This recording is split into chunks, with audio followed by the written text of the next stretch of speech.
Aku, kata Nabi Muhammad, bukanlah seorang nabi yang diutus oleh Allah untuk melaknat seseorang, untuk mencaci seseorang, akan tetapi beliau diutus oleh Allah Subhanahu wa taala rahmatan lil alamin, sebagai pembawa rahmat. Wa innama ana rahmatul muhda, akulah sang rahmat yang dihadiahkan oleh Allah Subhanahu wa taala kepada umat kita, umat Nabi besar Muhammad sallallahu alaihi wasallam.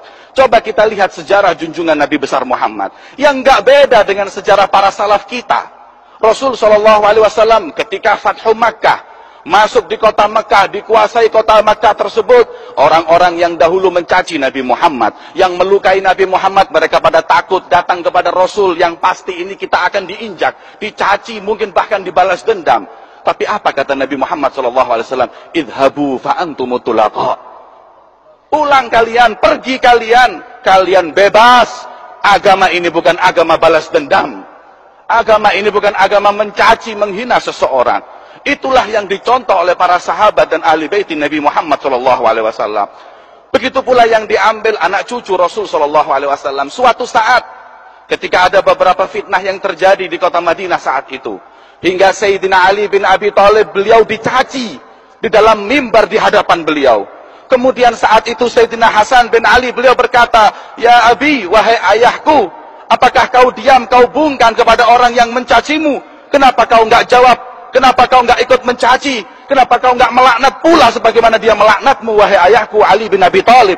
Apa jawab beliau Sayyidina Ali bin Abi Thalib? "Ya waladi Hasan, wahai Hasan anakku, min mata, dari kapan kau lihat jadduka Muhammad sallallahu alaihi wasallam yasub wa yal'an?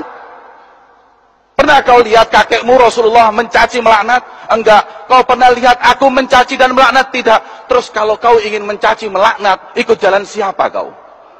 Kita adalah thariqa ahlul bait, jalan keluarga suci Nabi Muhammad sallallahu alaihi wasallam yang enggak kenal mencaci dan dendam kepada siapapun. Diikuti oleh anak cucunya Sayyidina Ali Zainal Abidin radhiyallahu taala anhu. Ketika Sayyidina Ali Zainal Abidin, beliau suatu saat difitnah oleh seseorang. Beliau datang ke masjid. Datang seseorang yang waktu itu ingin membayar utang kepada seseorang. Sampai di masjid lupa uangnya nggak ke bawah. Ketika sampai di masjid sholat mau bayar utang, dilihat uangnya nggak ada. Maka dilihat orang yang tadi masuk masjid pertama adalah orang ini.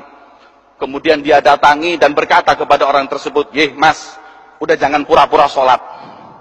Selesaiin sholat, bayar uangnya. Kembalikan uang yang kau curi." Maka kata beliau, "Ya udah, nggak usah marah, ustur. Tutuplah aib itu, maka berapa uang yang kau ingin ambil, monggo silahkan pulang ke rumah, aku berikan uang tersebut." Ayo cepat. Pulang Sayyidina Ali Zainal Abidin sampai ke rumahnya.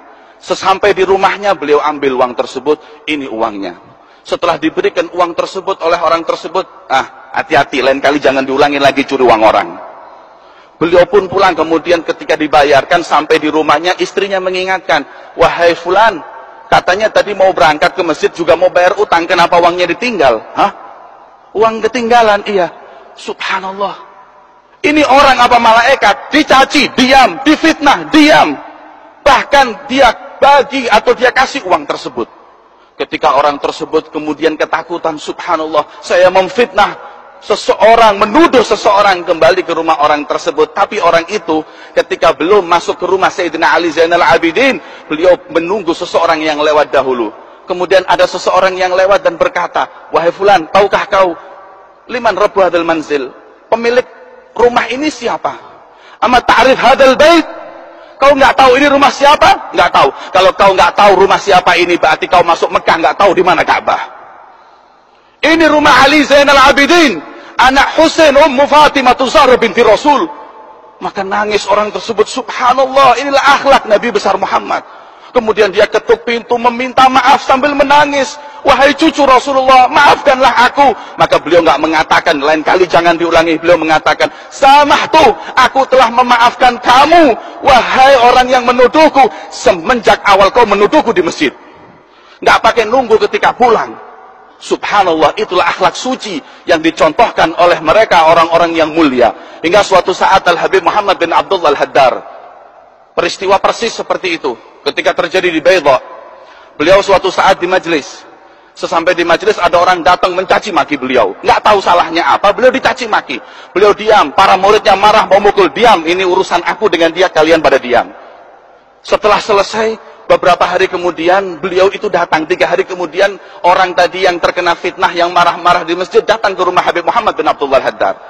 Kemudian ketika sampai di rumah Habib Muhammad bin Abdullah Al-Haddad, sesampainya beliau di sana mengatakan, wahai Habib, aku minta maaf, aku kena fitnah, yang melakukan bukan kamu, dan aku telah menuduhmu, mencaci makimu depan orang.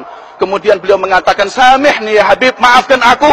Beliau mengatakan, samahtub min dzalikal yawm, aku maafkan kau dari 3 hari yang lalu, dan sampai detik ini aku masih nyesel. Apa yang membuatku menyesal? Karena aku memaafkanmu bukan di masjid tapi di rumahku. Berapa langkah yang terlewatkan atasku, berapa menit aku telat memaafkanmu. Dan aku jauh dari akhlak Ali Zainal Abidin, kakekku. Kalau Ali Zainal Abidin, kakekku, di waktu dia dicaci, di situ dia memaafkan. Kalau aku masih telat berapa menit dan aku pulang ke rumahku, baru aku maafkan kau.